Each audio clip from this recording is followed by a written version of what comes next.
So, can you, if you're drawing someone and you're drawing a character, can you draw like this, like their arms going forwards towards the viewer, towards the camera? Can you do that? Because, well, for me, it's always been really hard.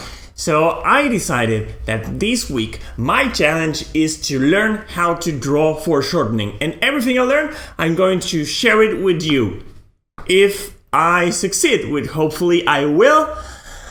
So let's do this. Oh, by the way, my name is Javi, I can draw, and this is how to draw foreshortening.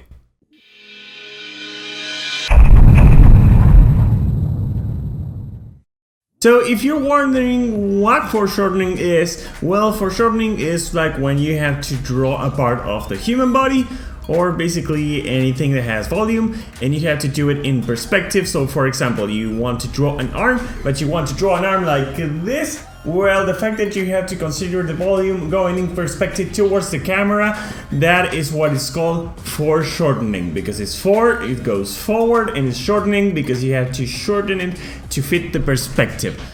Now, I have to be honest with you, when I had to do foreshortening, I kind of wing it. And to be honest with you, I've been looking for a lot of tutorials and they all wing it. Like, there's barely any tutorials that give you some technique or basis as to how to do this properly. Still, I found some tutorials. Now, the first one that I found, if you're like really new to this foreshortening thing, is this one by Encio. Now, this tutorial gives you some basic things about how to fit some basic shapes like cylinders and cubes and balls in perspective. Actually, you know what? Putting a ball in perspective is pretty easy because it's always a ball. But for the rest of the things, it gives you some insight on how to interpret the human body in basic shapes, which is something that we've already seen 1,000 times in 1,000 videos that I made before. But to put it in perspective. Now, if we want to go just a bit further into that, the best video that I found is this one by Sykra. Now, this video by Sykra uses something that is called the Coil Technique, which basically makes you go like these squiggly coil lines towards where you want that part of the body to go.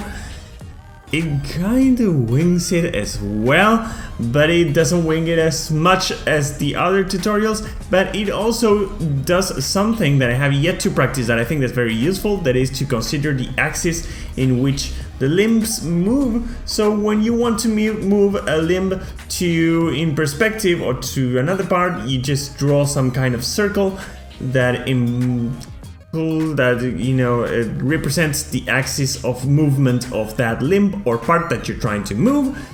I don't know how useful or precise it is. I'm going to try it and I'll let you know. And finally, this last video that I found is not so much about foreshortening, but it's about to always considering perspective when drawing the human figure.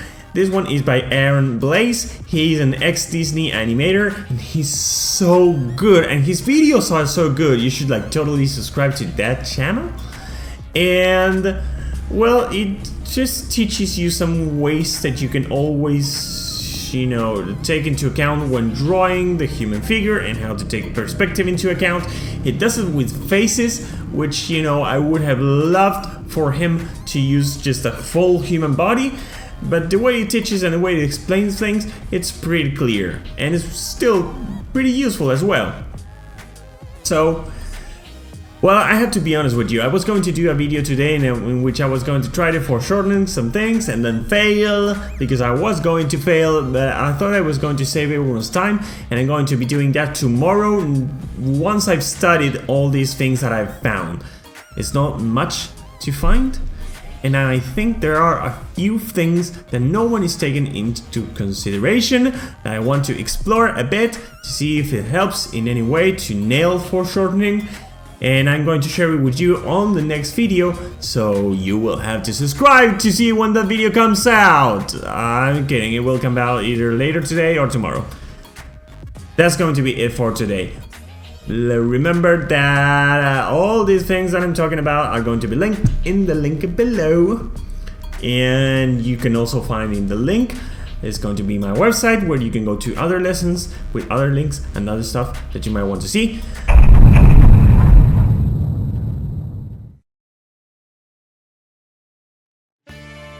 Okay, so I did something very quick that I wanted to show you.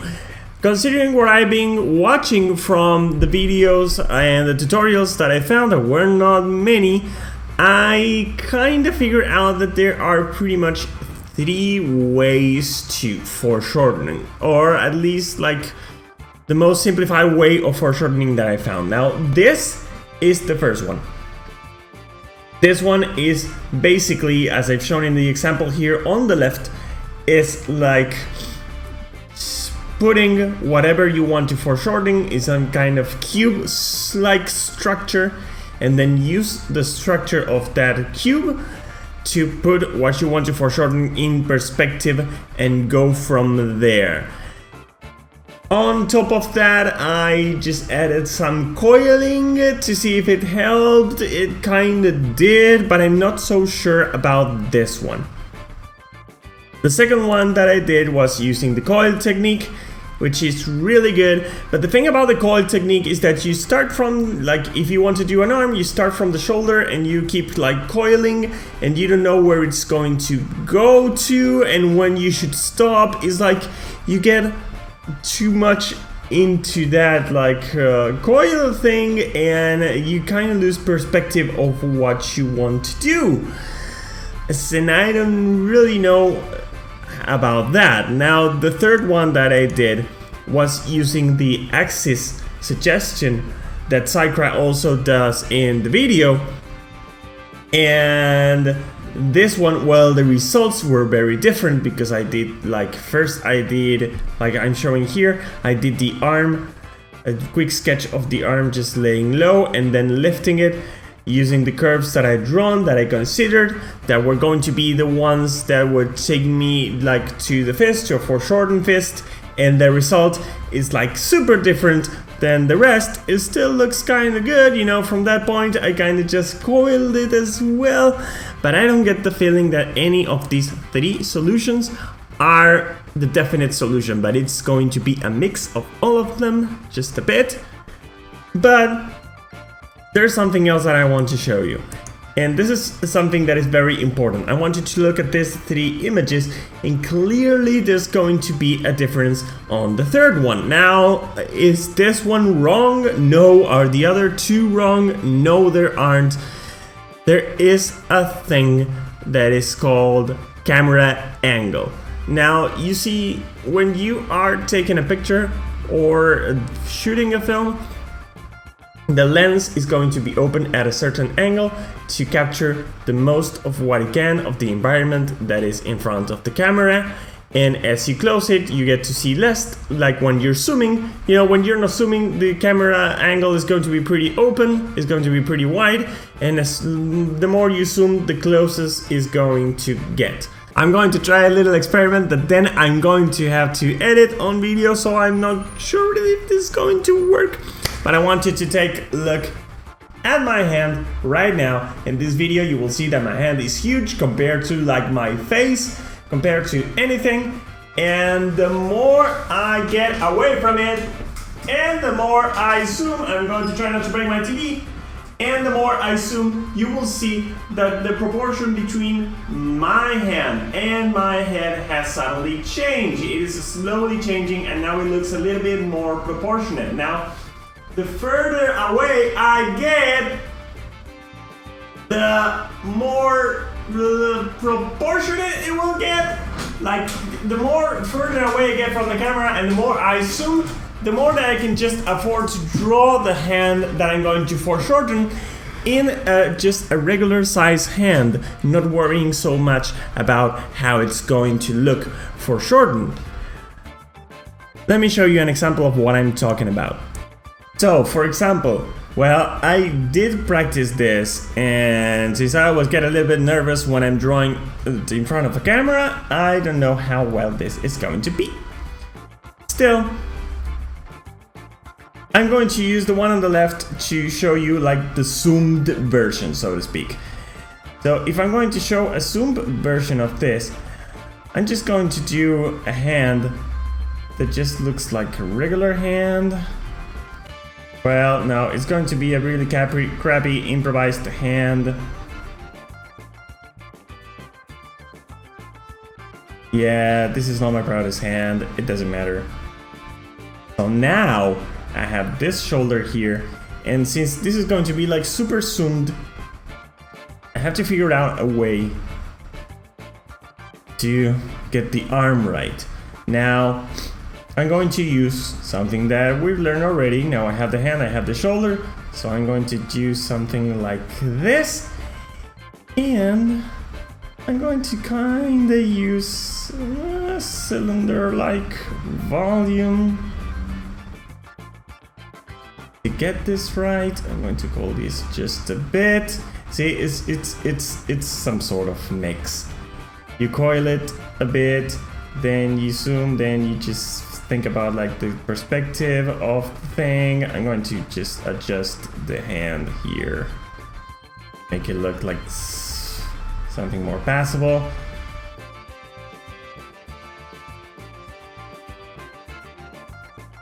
Let me see how it looks, if I like it or not.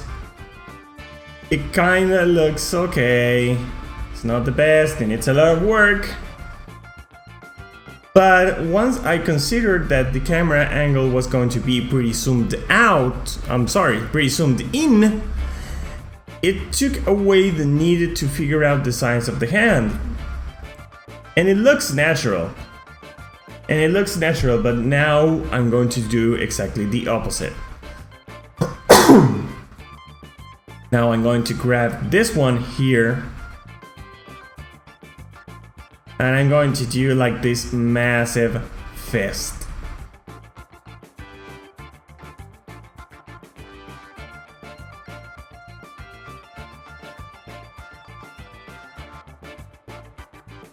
And this one is pretty zoomed in.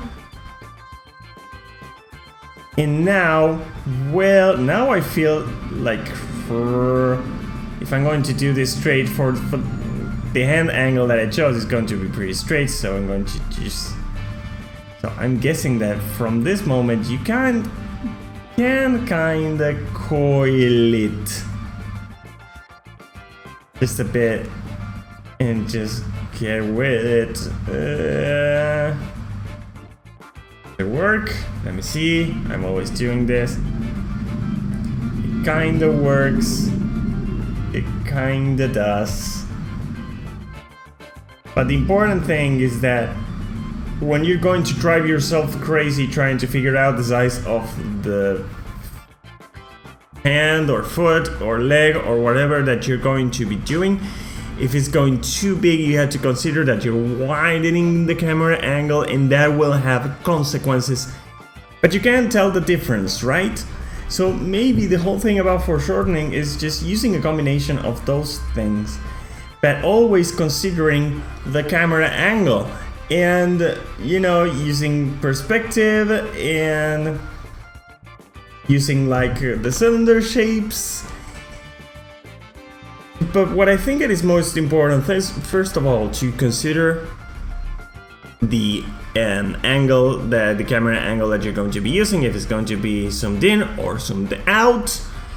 Because, you know, when you are drawing and you're doing a composition, well, you pretty much are acting like a photographer.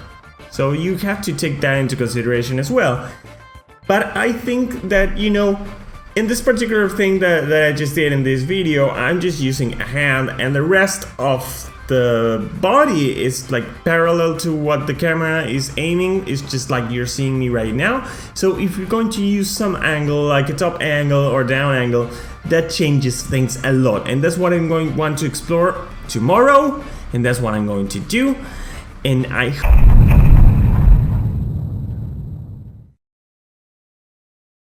So now I want you to see this image that I did here.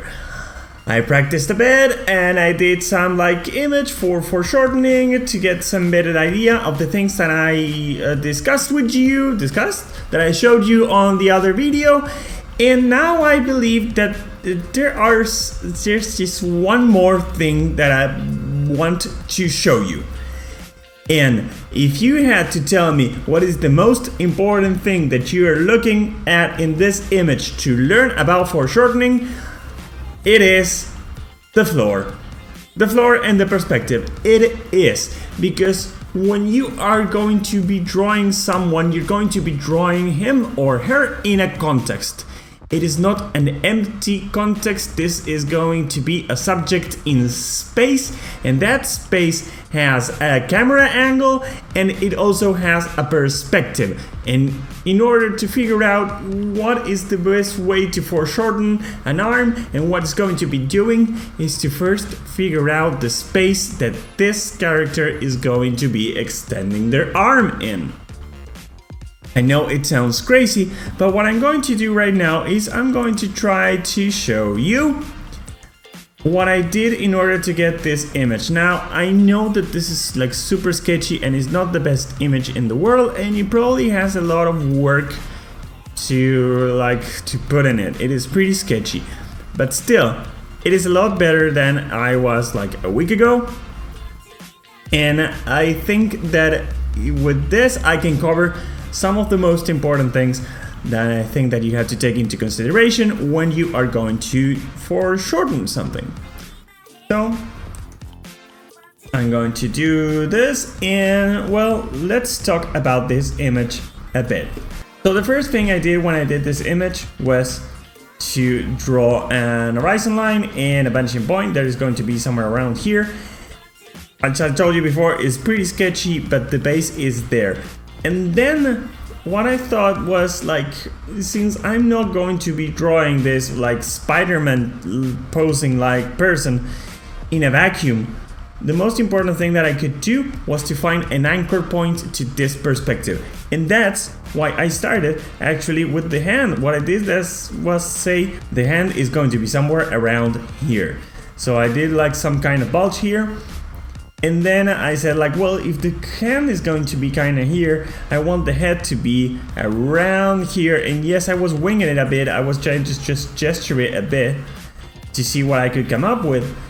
And then once I had this idea, this basic idea like this, I was like, well, okay, let's start to add some detail. Now, regarding foreshortening, well, the head, if you already know how to draw a head, there are videos about it. If not, you can just go look at them.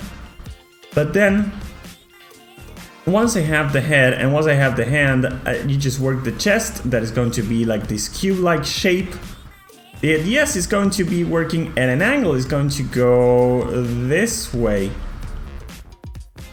But the most important thing that I wanted to show you is, like, once you kind of have that, you know how to work the basic shoulder shape from that point. And then you do the same thing that you do whenever you want to draw and pose an arm and you're not foreshortening it. That is, just draw a line. Once you have the hand decided and once you have the shoulder decided, you just draw a line and try to get them both together. So once you have this, it gets super easy because this part, yes, now you can coil it because you know when the coil is going to end. And then for the rest of the arm, you can either coil it or you can use some volume here to get a better grasp of what you're not seeing because it's being covered by this part. So you can use a cylinder here. So there you have it. And for the rest of the body, I mean, this arm, I just thought that I did the same thing. I first drew the hand. I thought, like, I want the hand to be around here. And yes, I started taking the perspective and camera angle into account to decide that I wanted the hand to be that small. And once you have the shoulder and once you have the hand, you just do the same thing. You can kind of do a cylinder here in a bit of perspective. And then you just join everything up. Not looking that bad, is it? Now, if I had to be honest with you, this leg here, I just improvised. I had no idea what I was doing. What I knew was that the furthest point was going to be the knee, So I started by just drawing this square that was going to represent the knee, and then I just started drawing some circle-like shapes that resemble a leg in order to get this right. And I was like, well, it doesn't look bad, and I just kept going, and by the time I was kind of happy with this, I kind of drew something resembling of a feet here, of a foot. It's not the best way. Sometimes it's going to be useful. It's not something technical. I know that I hated those tutorials that just winged it, but sometimes it's just a bit useful. If you know the human figure, you can just afford to do that. It's not the best way though. And with this leg, well, this leg is not actually really that foreshortened, so I just drew a leg, honestly. It's in a weird angle, I know. But still, there's not much perspective involved in this leg. So there you have it. And well, regarding foreshortening hands, you can tell by this hand. You can tell by this hand that I haven't quite got it right yet. But if I had to show you real quickly, I would be using this curve here on hand to get the pinky here, and then considering this is coming this way, you just coil the finger just a bit, and then you do the rest, and you know how it goes. And the thumb is something around here, I don't know. That is not what matters right now. What matters right now is keep thinking about this camera angle thing that I showed you on yesterday. Why am I talking about this? Because, well, I did these two figures. This one is at a mid distance and this one is like pretty far away. And the reason why I did those two is because I wanted to show you something else. What I wanted to show you with this particular character is that I did this, well, I did pretty much the exact same thing. I knew that the feet of the character was going to be here, and I knew it was going to be kind of tall, so I said like, well, the head is going to be here, the feet are going to be here, and then you just use the perspective, that vanishing point, to your advantage in order to get exactly what you want out of the character. And now, considering that it's at a longer distance and that it's farther away from the camera and it is not close to the camera, when I'm going to draw this hand, and it is like super sketchy and it is not the best hand, but when you're going to draw this hand, you know that you don't have to draw this massive hand, but you can take a distance from it and pretty much keep the proportions that you wouldn't use if you weren't foreshortening. The big problem comes when you get to this point where you have to fill this. And if I had to give you just one tip about hands, is to always try to make the wrists as small as possible when you're foreshortening, because if not, it will look like you actually forgot to draw the wrist and you just started the hand like around here in a thicker point. So you do something like this, and this was pretty much, well, you can tell by the sketch that this was pretty much coiled. And then I started to add a few corrections. But I first did the hand, then I did the shoulder, then I did everything else. And for the rest of this character, since this character is in perspective, you just have to obey the lines of the perspective. You know that this is going to be coming here. They're just guidelines from perspective. I know that I don't have videos on perspective, and you know, I should have done one first. But it is so boring to explain and I don't want to do it. I promise to do it one day, but just not today. And with this final character, I wanted to do also a Spider-Man-like pose where if you take into account like the size of this hand and the size of Spidey's, the Spider-Man-like character's head here, you will see that the hand is actually huge compared to the head, and compared to the other hand as well. Like this hand is so tiny compared to this hand if you measure them. So I wanted to emphasize the fact that the further away that the characters are from the camera and from the wide camera angle, that you can still do those crazy Spider-Man poses without having to draw like giant feet or whatever. So here I have it. This is like, well, it is still a pretty big foot, and I still had to do some corrections on it. But I first did this one, I first did the head. I kinda knew where, so I can start from somewhere. Then I did the arms because I liked this motion. And then I just drew this curve, this line of action here. And I thought like, well, if it's so far away from the camera, the foot is not going to be very big. And it isn't. In fact, it is the same size as this foot here, that is a lot further behind than this character. So this foot will be a lot closer to this foot in distance, but they don't look bigger one to the other. Well, so what do you think? Did I do it? Did you learn anything from this? Because I have to be honest with you, I feel a lot more confident than I did when I started. I think that I still have a lot of work to do, but I'm just a lot better than when I started. I think I have this right. If you have any other tips or advice, or you want to share any other tutorials that you'd found, just leave a comment down below. And if you like this video, remember to share it, remember to like, remember to subscribe, and all of that. My name is Javi and I can draw. I really hope that you enjoyed the video, and I know that you can draw too. Bye!